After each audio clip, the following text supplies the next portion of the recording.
how to explain rugby union. The name comes from rugby school in England, where students played a game that involved running with ball in hand, and laws were drawn up for the sport of rugby football. The game is now played over 2 halves, each lasting 40 minutes, separated by a half-time interval. It takes place on a rectangular pitch no bigger than 100 metres long and 70 metres wide, within goal areas at both ends. The attacking team moves forwards towards their opponent's goal line to create scoring opportunities while evading the obvious defensive efforts. But there are limits. A tackle can't be made above a certain height, and an attempt to wrap your arms around your opponent has to be made.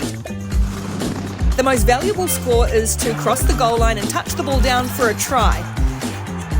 Try gives you 5 points and the chance to try for an extra 2 with a conversion kick, taken in line with where the try was scored. While you're carrying the ball forward and trying to score a try, you can only pass the ball sideways or backwards to teammates. The defending team aims to regain possession through their hard but fair tackling and contesting for the ball at the ensuing rucks and mauls.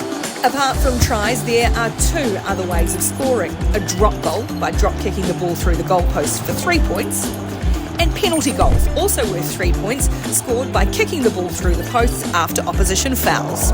Teams in a 15-a-side are divided into 8 forwards, who would generally be bigger and heavier, and 7 backs, who would usually be quicker, and they would happily tell you more skillful.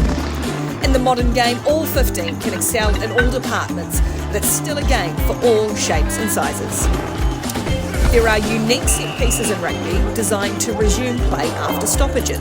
Scrums are where the heaviest and strongest come into their own, as the 2 teams bind together in a contest for the ball. Line-outs occur when the ball leaves the field and goes into touch, and players can lift teammates to catch and reclaim possession from a throw-in.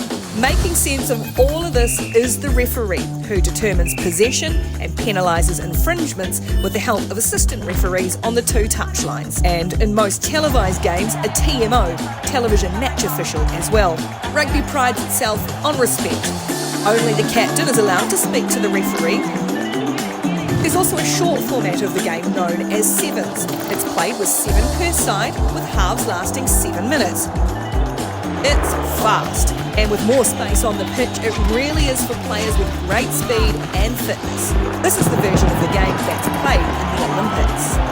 But the pinnacle of the full sport is the Rugby World Cup, for both men and women, hosted every 4 years and watched by over 800 million viewers around the world. So with 8 million players of all ages across 6 continents, with more than 130 unions, rugby's grown from rugby school to become a global game, one for those of all backgrounds and all abilities. If you want a deeper dive into the game, visit World Rugby Passport.